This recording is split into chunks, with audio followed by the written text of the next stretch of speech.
Hello and welcome back to Gardens from the Ground Up. My name is Lindsay and today I am so excited to share this episode with you because we are talking all about planting our garden.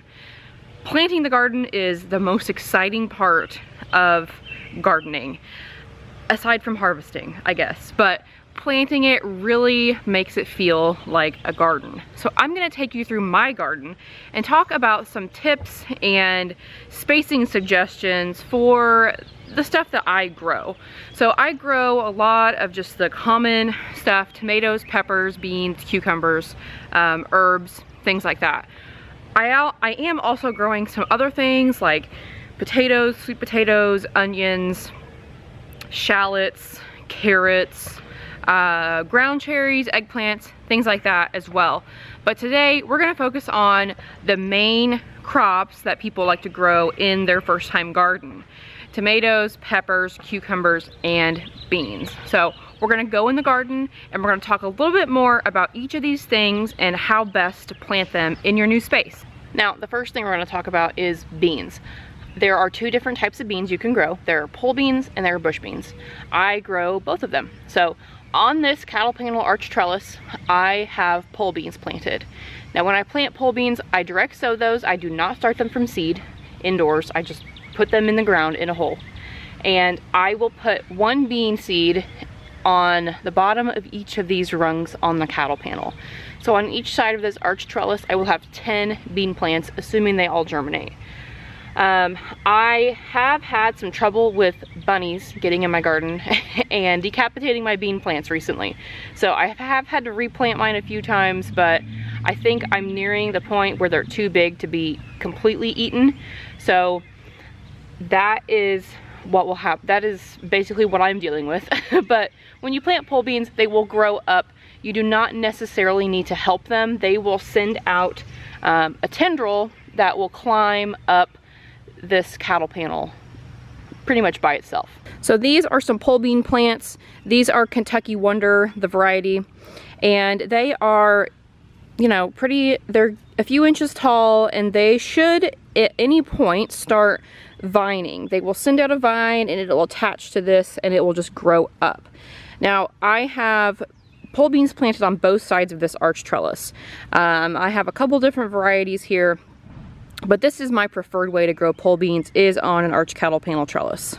And I do have a video talking and showing you how to make a cattle panel arch trellis that I'll link in case you want to create your own but you're not quite sure how to do it. So those are pole beans. When it comes to bush beans, those do not need support. You can just put the seeds in the ground and let them come up and then pick beans off of them. You do not need to worry about supporting those. The plants do not get very large. Now, when it comes to spacing bush beans, I like to plant them pretty close. I will put them 4 to 6 inches apart, and again, I will direct sow those. I do not start them indoors. That gives them a good amount of space, but bush beans do not necessarily grow a ton of beans. You're not going to get a huge crop off of one bush bean plant. So to make it worth your while, you really want to plant quite a lot. So what I have done this year is a little bit of companion planting. So these are my cherry tomatoes, and down here around them I have planted some bush beans, and you'll see they're starting to come up, and I planted them not directly next to the tomato plants but with a little space between, and they are starting to germinate. We have had a couple days of rain, and so that has really helped these bush beans come up. So basically I am using bush beans as a companion for my tomatoes this year. Now when I say companion planting, I basically mean I'm taking those bush beans and I'm planting them near my tomatoes. And that will help break up my hard soil that I have. This is the first year in this garden that I have for me. And because of that, the soil is a little hard and it could use some more nitrogen added to it, and it could be fluffier. So what I'm doing is I'm using my bush beans to help break up that hard soil. Bush beans are a great provider of nitrogen to the soil as well. When those plants are done for the season, I'm just gonna cut them off and leave them there to compost in place. That is a method called chop and drop. In the springtime, if there are any plants left, I will clear those out and compost those in my pile. But for now, I am using bush beans as a companion plant to help keep the soil cool underneath the plants and to help break up that hard soil underneath.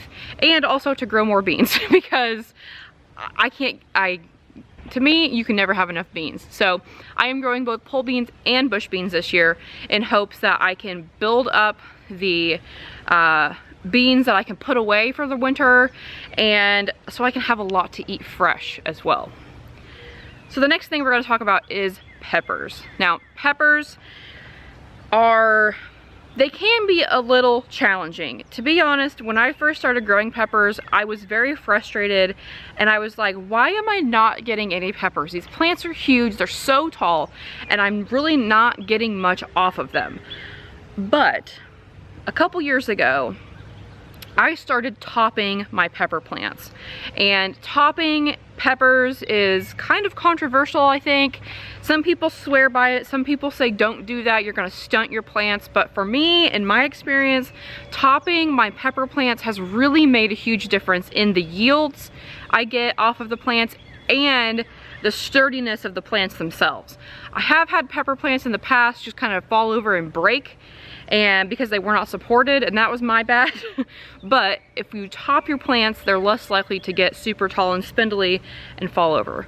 They will probably need some sort of support, so keep that in mind when you're planting your peppers. But if you top them, they're less likely to become like these really tall, spindly things. So this is my pepper patch for this year. It is filled with bell peppers and a couple hot peppers. I do mostly grow sweet bells, but I do have a couple jalapeno plants in here as well. So when I say top your peppers, I mean basically what you're gonna do is you're gonna take the top of this plant, which was down here, and you're gonna cut that off. And then you're gonna end up with these two main stems like this. These are shishito peppers, and these are really easy to tell where they've branched out. The bell peppers can be a little bit more challenging to tell.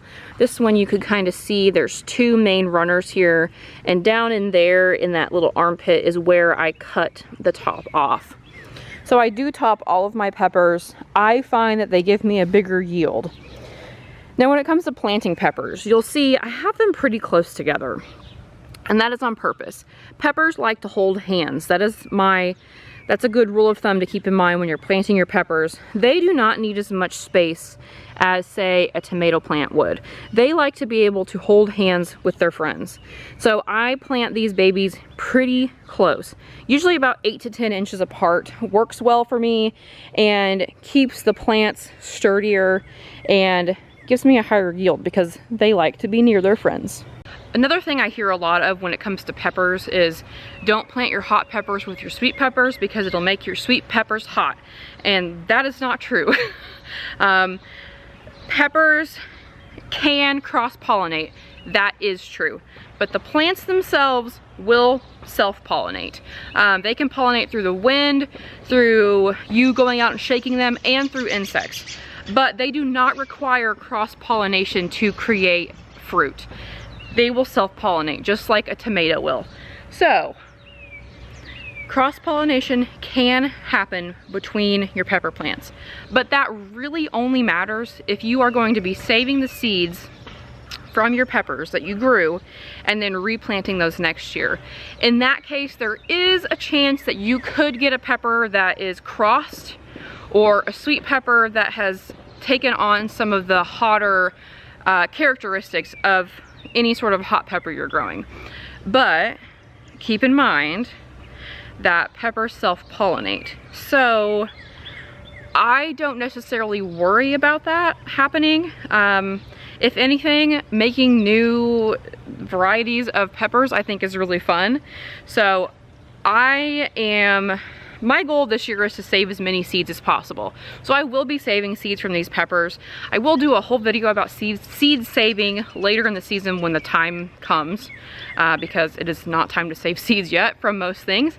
But your peppers, plant them all together, it does not make a difference. Even if you plant a habanero and you plant a sweet bell right next to each other, the chances of them cross-pollinating for that next round of plants that you grow from the seeds of the sweet bell pepper are pretty low, because those plants self-pollinate. So don't worry about it, it's gonna be fine.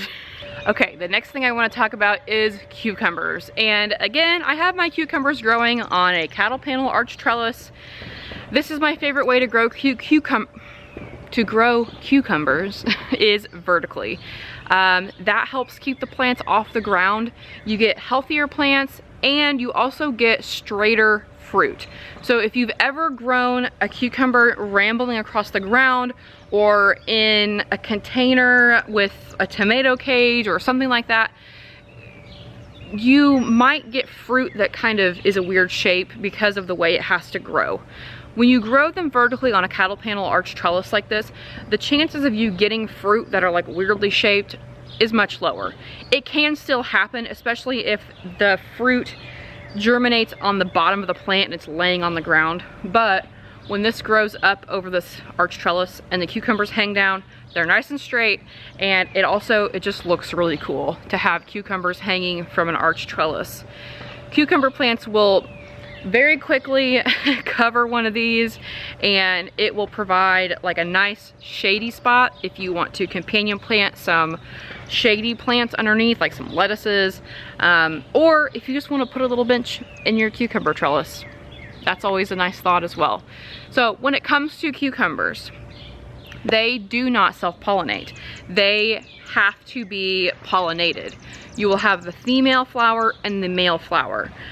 I don't think I've ever had to manually pollinate cucumbers before, like I have with like zucchini and squash and things like that. The bees and the pollinators do a pretty good job of pollinating my cucumbers for me.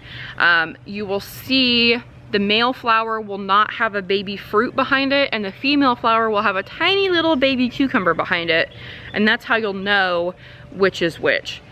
So to get cucumbers off of your cucumber plants, you have to have both a male and a female flower to make a fruit and to make that fruit grow. So sometimes what you'll see happening is early in the season, you'll say, oh, there's flowers on my cucumber plant, and they'll either all be female or they'll all be male, and you're gonna be like, what is happening? But give it time and they will produce the other flower necessary to make fruit. So these are some cucumber plants that I have growing.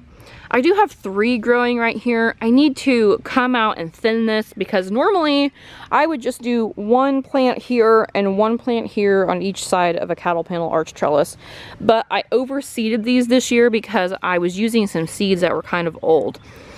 But I had better germination than I thought it would. So I'm gonna have to come out here and thin this. But basically when I say thin this, these are 2 of the same variety right here. This one is obviously doing better. So what I'm gonna do is on this plant, I'm just gonna take it and I'm just gonna break it off or pull it up. And this one will go in the compost. This one will be left to grow up the side of this trellis. So when I grow my cucumbers, I also direct sow those as well. Cucumbers do not like to have their roots disturbed. So you can buy cucumber plants at a store or at a nursery. But when you plant those, be very careful and very mindful to not disturb the roots on those if you can. They will shock a bit when you put them in the ground. They'll just get a little limp, but they should come back out of it and grow beautifully. So I do direct sow my cucumbers. They germinate pretty quick and they grow pretty quick. So that's why I direct sow them.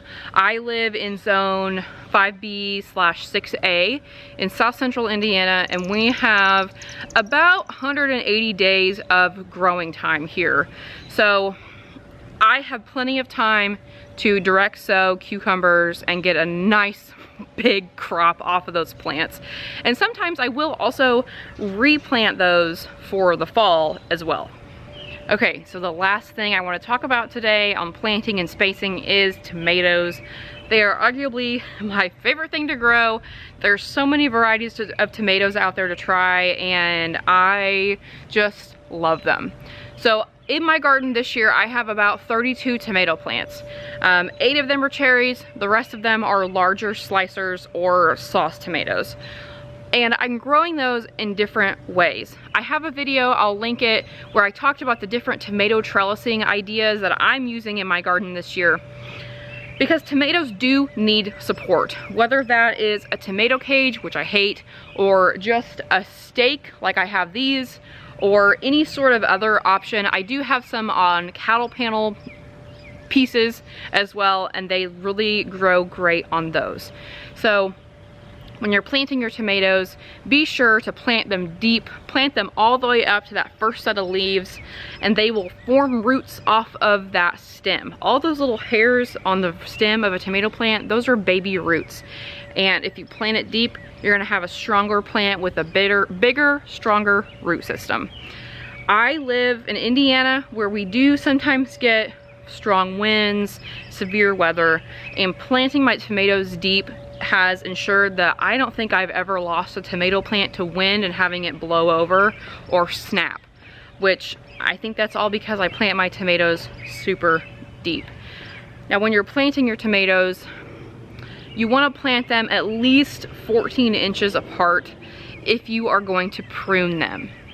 If you are not going to prune them, I would suggest at least 2 feet apart.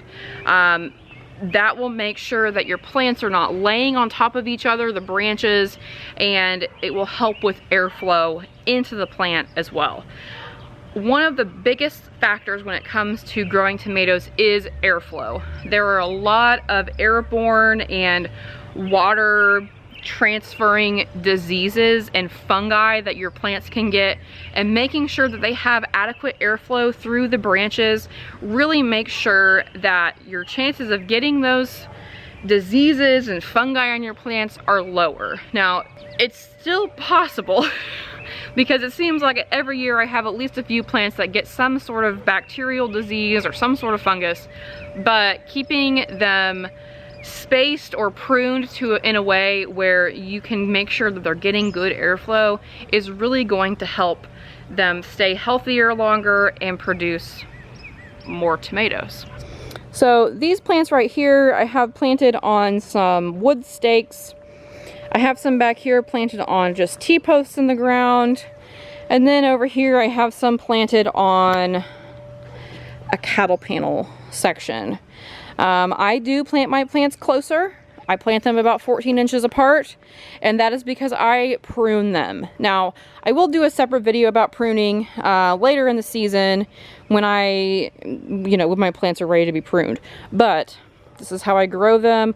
I put my cattle panel I try to get it about 18 inches off the ground, and then they can grow up. And they seem to like it, and it makes it much easier to see your plants and harvest the fruit. So that is what I have for you today on planting your garden. Planting your garden is one of the most exciting times of the year, and if you keep your spacing and your planting rules in mind, you can have a very successful garden in not a lot of space and really not a lot of time planting. Depending on how many plants you are planting, you could be planting for a couple hours and get a pretty big harvest of food in just a couple months, and that is super exciting. So I hope this was helpful. Thank you so much for watching, and I will see you in the next one.